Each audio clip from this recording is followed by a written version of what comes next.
الحمدللہ رب العالمین والصلاة والسلام علی سید الانبیاء والمرسلین اما بعد فاعوذ باللہ من الشیطان الرجیم بسم اللہ الرحمن الرحیم سراجا منیرا صدق اللہ العظیم وصدق رسولہ النبی الکریم بارگاہ رسالت مآب صلی اللہ تعالیٰ علیہ وآلہ وسلم نے پیار محبت اور عقیدت کے ساتھ درود و سلام پیش فرمائی الصلاۃ والسلام علیک یا سیدی یا رسول اللہ وعلی آلک واصحابک یا حبیب اللہ الصلاۃ والسلام علیک یا رحمۃ للعالمین وعلی آلک واصحابک یا شفیع المذنبین۔ حضرت جی، وقت کافی ہو چکا ہے اور وقت کے دامن میں اب زیادہ گنجائش نہیں ہے کہ کوئی لمبی چوڑی گفتگو کی جائے۔ میں وقت کی تنگ دامنی کو اپنے پیش نظر رکھتے ہوئے چند لمحوں میں اپنی گفتگو کو سمیٹوں گا۔ اللہ رب العزت نے اپنے محبوب صلی اللہ علیہ وآلہ وسلم کے بارے میں ارشاد فرمایا اور سراج منیرا، کہ محبوب ہم نے تجھے چمکتا ہوا چراغ بنا کے بھیجا ہے۔ سرکار دو عالم صلی اللہ علیہ وآلہ وسلم کو اللہ تعالیٰ نے روشنی عطا کی تاکہ حضور آگے دنیا میں روشنی تقسیم فرما دے۔ ذہن میں رہے کہ سرکار دو عالم صلی اللہ علیہ وآلہ وسلم کی جو بشریت ہے وہ حضور کی حقیقت نہیں ہے، میری اور آپ کی حقیقت بشریت ہے۔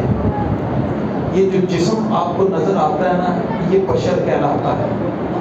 تو یہ میری اور آپ کی حقیقت ہے، اور دیکھنا ہماری صفت، بولنا ہماری صفت، سننا ہماری صفت، سونگنا ہماری صفت، بات کرنا ہماری صفت، وکالت کرنا، تجارت کرنا اور دیگر شعبہ زندگی کے امور سے انجام دینا، یہ ہماری صفات ہے۔ تو حقیقت ہماری بشریت ہے۔ آپ کہیں گے کہ علامہ صاحب حقیقت اور صفت میں فرق کیا ہے؟ حقیقت اور صفت میں فرق یہ ہے کہ اگر حقیقت ختم ہو جائے تو بندہ ختم ہو جاتا ہے، صفت ختم ہونے سے بندہ ختم نہیں ہوتا۔ اگر آنکھوں کی بینائی چلی جائے تو بندہ مرتا نہیں ہے کیونکہ صفت گئی، اور اگر قوت سماعت ختم ہو گئی تو بندہ مرتا نہیں کیونکہ صفت ختم ہوئی۔ لیکن اگر یہ چونکہ جسم بشریت ہے، اس کو اگر ختم کر دیا جائے تو بندہ ختم ہو جاتا ہے، بندہ مر گیا۔ سو ہم جسم کے ٹکڑے ہونے سے ختم ہو گئے۔ سو ہماری حقیقت بشریت ہے اور باقی چیزیں ہماری صفات ہیں۔ لیکن سرکار دو عالم صلی اللہ تعالیٰ علیہ وآلہ وسلم کی بشریت حقیقت نہیں ہے، حضور کی بشریت صفت ہے۔ بشریت حضور کی صفت ہے، حقیقت نہیں ہے۔ بشریت حضور کی صفت ہے، اور صفت کیوں دی؟ نعت خان کو نعت خانی کی صفت اللہ نے عطا کی تو کس لیے؟ تاکہ لوگوں کے سامنے ترنم میں رسول اللہ کی تعریف بیان کرے۔ اور اگر خطیب کو خطابت کی صفت دی تو کیوں؟ تاکہ لوگوں کو اللہ کا دین سمجھائے اور لوگوں کو دین کی طرف لے کے آئے۔ اللہ تعالیٰ نے اپنے محبوب صلی اللہ تعالیٰ علیہ وآلہ وسلم کو بشریت کی صفت عطا کی تو اس غرض سے عطا کی تاکہ میرا محبوب بشروں میں اسے اپنا پیغام دے کے بھیج رہا ہوں تو یہ بشر تک پیغام پہنچانے میں اس کو آسانی ہو۔ اس لیے اللہ نے اپنے محبوب کو بشریت کی صفت عطا کی۔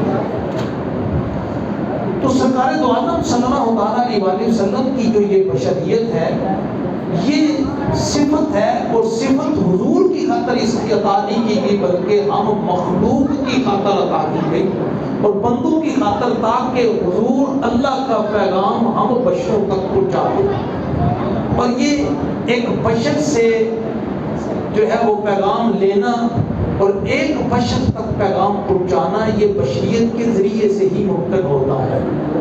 اگر فرشتہ رسول بن کے آتا تو وہ کہتا نہیں کہ روزہ رکھیں، صبح سے شام تک بھوکا رہیں، تو ہمارا جواب کیا ہوتا؟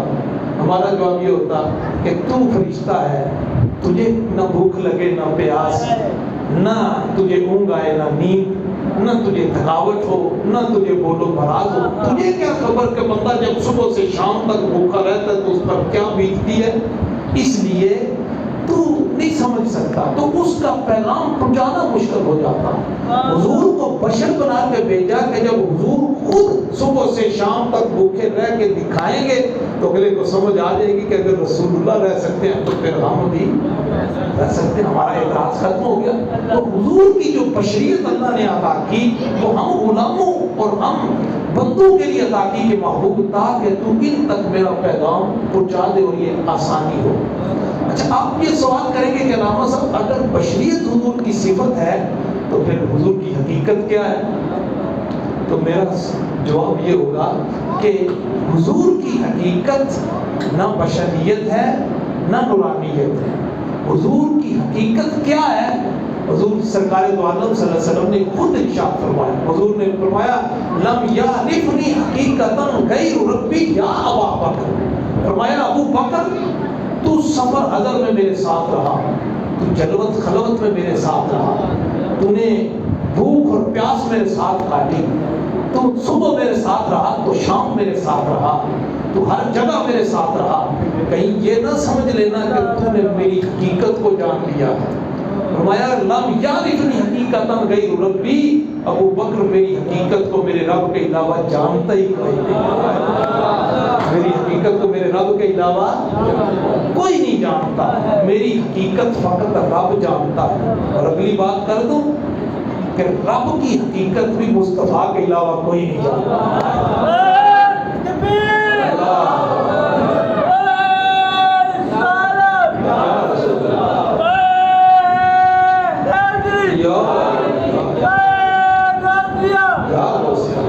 تو رب اپنے محبوب کو جانتا ہے اور محبوب اپنے رب کو جانتا ہے۔ اسی لیے حضور کے دو نام ہیں، ایک حضور کا نام ہے احمد اور ایک حضور کا نام ہے محمد۔ احمد کسے کہتے ہیں؟ احمد کہتے ہیں جو بار بار تعریف کرنے والا ہو اس کو احمد کہا جاتا ہے، اور محمد کہتے ہیں جس کی بار بار تعریف کی ہے، الذی یحمد حمدا بعد حمد، جس کی بار بار تعریف کی جائے اس کو محمد کہتے ہیں۔ اب نام تو مختلف ہیں لیکن ایک ہی ذات کے دو نام ہیں، معنی مختلف، کیوں؟ اس لیے اچھا یہ بھی بتا دوں کہ تعریف بندہ کس کی کرتا ہے؟ جس کو بندہ پہچانتا ہو، جس کو بندہ پہچانتا ہو وہی اس کی تعریف کر سکتا ہے۔ آپ مجھے کہیں گے کہ فلاں شخص جسے میں جانتا ہی نہیں، علامہ صاحب اس کی تعریف کرے تو میں اس کی تعریف کر سکتا ہوں؟ میرا جواب ہوگا میں اسے جانتا ہی نہیں تو میں اس کی تعریف کیسے کروں؟ تو حضور کے یہ دو نام اللہ نے مختلف رکھ دیے۔ فرمایا محبوب آ بیٹھ، تو میری تعریف کرتا جا، میں تیری تعریف کرتا جاؤں، اور جب تو میری تعریف کرے گا تو تو احمد ہو جائے گا، اور جب میں خالق کے کائنات تیری تعریف کروں گا تو تو محمد بن جائے گا، تو محمد ہوگا۔ جب تو میری تعریف کرے گا تو میں احمد، تو احمد ہوگا، اور پھر جب میں تیری تعریف کروں گا تو پھر تو محمد بن جائے گا۔ تو حضور کو اللہ نے ونڈ لے دی، محبوب آپ تو میری تعریف کرتا جا، میں تیری تعریف کرتا ہوں۔ کوئی تیری تعریف نہیں کرتا نہ کرے، کوئی میری تعریف نہیں کرتا نہ کرے، محبوب آپ بیٹھ، تو میری تعریفیں کرتا جا، میں تیری تعریفیں کرتا جاتا ہوں۔ تو کہتا جا لا الہ الا اللہ، میں کہتا جاؤں گا محمد رسول اللہ۔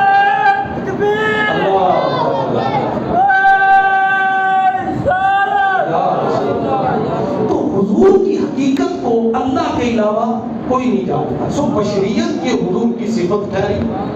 تو بشریت اللہ نے صرف اس لیے دی کہ تاکہ حضور ہم تک اللہ کی طرف سے ملنے والا پیغام آسانی سے پہنچا دے، اور ہمارے لیے اللہ نے بشریت عطا کر دی۔ اب مجھے ایک شخص کہنے لگے کہ حضرت نبی جو ہے وہ بشر ہوتا ہے کیونکہ اس نے بشروں تک پیغام پہنچانا ہے، اور بشر تک پیغام پہنچانے کے لیے نبی کا بشر ہونا ضروری ہے۔ میں نے کہا بات بھی اسی طرح، اس میں تو جھگڑے ہی کوئی نہیں۔ واقعی نبی بشر ہوتا ہے کیونکہ بشر تک اس نے پیغام پہنچانا ہے۔ اگر بشر تک پیغام نہ پہنچانا ہوتا تو پھر اس کا بشر ہونا ضروری نہ ہوتا، اور اگر نبی بشر نہ ہوتا تو وہ بشروں تک پیغام پہنچا نہ سکتا، رکاوٹ بن جاتی۔ وہ کما حق کو پیغام بشر تک نہ پہنچا سکتا. میں نے کہا واقعی اسی طرح کہتا, پھر تو بات ختم ہو گئی کہ نبی بشر ہوتا ہے. میں نے کہا حضرت بات مکمل نہیں ہوئی, میرا ایک سوال ہے. کہنے لگا جی پوچھیے. میں نے کہا میرا سوال یہ ہے کہ نبی نے پیغام لینا کس سے ہے؟ نبی نے پیغام لینا کس سے؟ صاحب خاموش ہو کے. میں نے کہا میں جواب دے دوں؟ کہنے لگا جی دیجیے. میں نے کہا پیغام نور سے لینا. اگر بشر تک پیغام پہنچانے کے لیے بشر ہونا ضروری ہے تو نور سے پیغام لینے کے لیے نبی کا نور ہونا بھی ضروری ہے.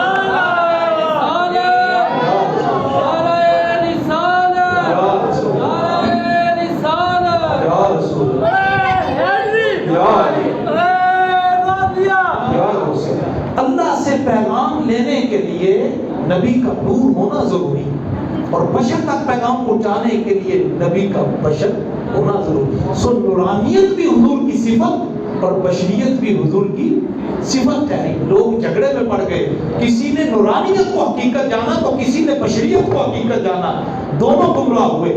ارے نہ نورانیت حضور کی صفت ہے نہ بشریت حضور کی حقیقت ہے, یہ ساری کی ساری حضور کی صفات ہے. حقیقت کیا ہے وہ رب جانتا ہے یا مصطفیٰ جانتا ہے. تو حضور علامہ غزالی علیہ رحمہ بہت بڑے مفسر گزرے, انہوں نے یہ مسئلہ سمجھانے کے لیے ایک مثال دی ہے, وہ میں آپ کی نظر کرتا ہوں. علامہ غزالی علیہ رحمہ فرماتے ہیں کہ انسان کے جسم میں دو چیزیں ہوتی ہیں, ایک گوشت ہوتا ہے اور ایک ہڈی ہوتی ہے. ہڈیاں اور گوشت ہوتی ہیں. تو فرماتے ہیں کہ ہڈیاں جو ہیں یہ گوشت سے خوراک حاصل کرتی ہیں. اب دیکھتے ہیں جس بندے کا جسم موٹا ہو, گوشت فرپا ہو, تو اس کی ہڈیاں بھی مضبوط ہوتی ہیں, اور جس بندے کے اوپر بیچارے کے اوپر ماس نہ ہو, گوشت نہ ہو, تو اس کی ہڈیاں بھی کمزور ہوتی ہیں. تو ہڈیاں جو ہیں وہ گوشت سے خوراک حاصل کرتی ہیں. لیکن مسئلہ یہ ہے کہ ہڈیاں بالکل سخت اور گوشت بالکل نرم. اب سخت چیز نرم چیز سے ڈائریکٹلی خوراک حاصل نہیں کر سکتی, لینے دینے میں معاملے میں رکاوٹ آتی ہے. تو اب کیا کیا جاتا ہے, درمیان میں ایک ایسی چیز کا واسطہ استعمال کیا جاتا ہے, ذریعہ استعمال کیا جاتا ہے, جس کے اندر ہڈی والی سختی بھی ہوتی ہے اور گوشت والی نرمی بھی ہوتی ہے. اور وہ اگر آپ نے ہڈی جب اس پہ گوشت کھا لیتا تو پھر اس کے اوپر ہڈی کے کنارے پہ ایک ایسا وہ جس کو ہم ہماری زبان میں مرکنی ہڈی کہتے ہیں, آپ پتہ نہیں کیا کہتے ہوں گے, کہ جب ہڈی کو صاف کیا جاتا ہے تو وہ ایک مادہ اس کے اوپر چڑھا ہوتا ہے کہ اس کو اگر ہم چبانا چاہیں تو چبا بھی لیتے ہیں, کہ اس کے اندر ہڈی والی سختی بھی ہوتی ہے اور گوشت والی نرمی بھی ہوتی ہے. اب وہ درمیان میں جو مرکنی ہڈی ہے وہ کرتی کیا ہے, وہ نرمی والی خصوصیت استعمال کر کے گوشت سے خوراک لیتی ہے اور سختی والی خصوصیت استعمال کر کے آگے ہڈیوں تک خوراک پہنچا دیتی ہے. بس رسول بھی اسی طرح بیک وقت نور بھی ہوتا ہے اور بشر بھی ہوتا ہے, اور نورانیت والی خصوصیت استعمال کر کے نور سے پیغام لیتا ہے اور بشریت والی خصوصیت استعمال کر کے بشر تک پیغام پہنچا دیتا ہے.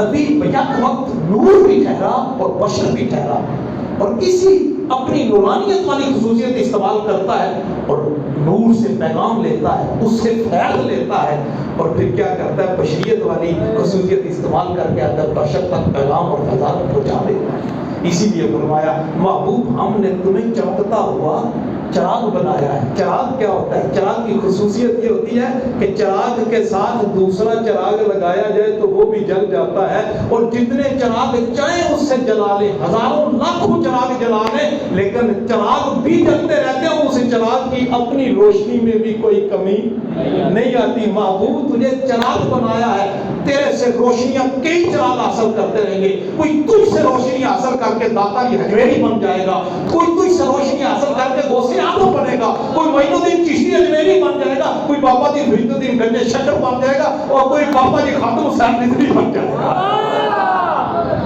تو محبوب ایسا چراغ ہے کہ کائنات تجھ سے روشنی حاصل کرتی رہے گی, اور تجھے روشنی ہم دیتے رہیں گے, تو آگے دنیا میں روشنی بانٹتا رہے گا. اس لیے ہم نے تجھے چمکتا ہوا چراغ بنایا. اور بعد نے علماء نے یہ بھی لکھا ہے کہ یہ چراغ, سراج کا جو معنی ہے نا, سراج کا معنی ہے سورج بھی, اس کو سورج بھی کہا جاتا ہے. اور ہم نے تجھے چمکتا ہوا سورج بنایا. کہا سورج کیوں کہا, چاند کیوں نہیں کہا؟ اس لیے کہ چراغ جو چاند ہوتا ہے نا, چاند کی اپنی روشنی نہیں ہوتی, چاند سورج سے روشنی لیتا ہے. اس لیے اللہ نے اپنے محبوب کو چاند نہیں فرمایا. سورج کیوں فرمایا؟ اس لیے کہ سورج کی اپنی روشنی ہوتی ہے, وہ کسی سے روشنی ادھار نہیں لیتا. سورج کو روشنی جو دی ہے وہ کائنات کے مالک نے عطا کی ہے, اور سورج آگے دنیا کو روشنی بانٹتا پھرتا ہے.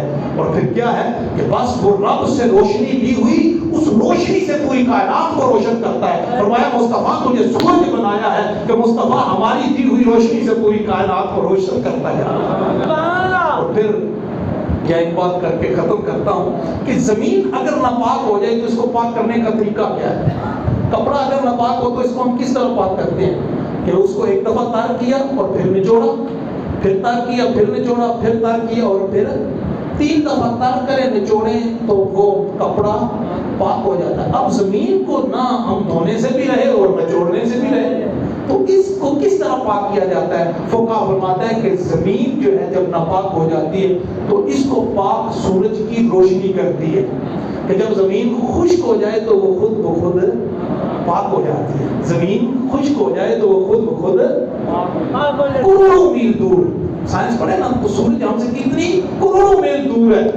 اگر سورج کروڑوں میل دور رہ کے یہاں ناپاک زمین کو اگر پاک کر سکتا ہے تو میں آپ سے پوچھتا ہوں کہ کائنات کا سورج جسے رب نے خود سورج بنایا ہے, وہ سراج منیر, وہ گنبد خضرا کا سورج, وہ گنبد خضرا میں رہ کے پاکستان میں بیٹھنے والے اپنے غلاموں کے دلوں کو پاک کیوں نہیں کر سکتا ہے؟ اس لیے فرمایا سراج منیرا, محبوب تجھے چمکتا ہوا سورج بنایا ہے. بس کسی کے اندر ہو صحیح چراغ اور پھر تجھ سے روشنی حاصل کرنے, کوئی دامن پھیلائے تو صحیح, حضور کے دربار پہ اس کی جولیوں کو بھر دیا جاتا ہے. اگر کوئی فیض سے خالی ہے تو اس کی اپنی جولی میں چھید ہے, اس کی اپنی جولی تنگ اور کم ہے. حضور کے فیض میں کمی نہیں ہے. صحابہ نے فیض لیے اور دنیا والوں کو بتایا کہ مصطفیٰ کا فیض جاری بھی ہے اور سارے. اللہ تعالیٰ نے سمجھنے کے عمل کرنے کی توفیق عطا فرمائے. وما علیہ الا البلاغ.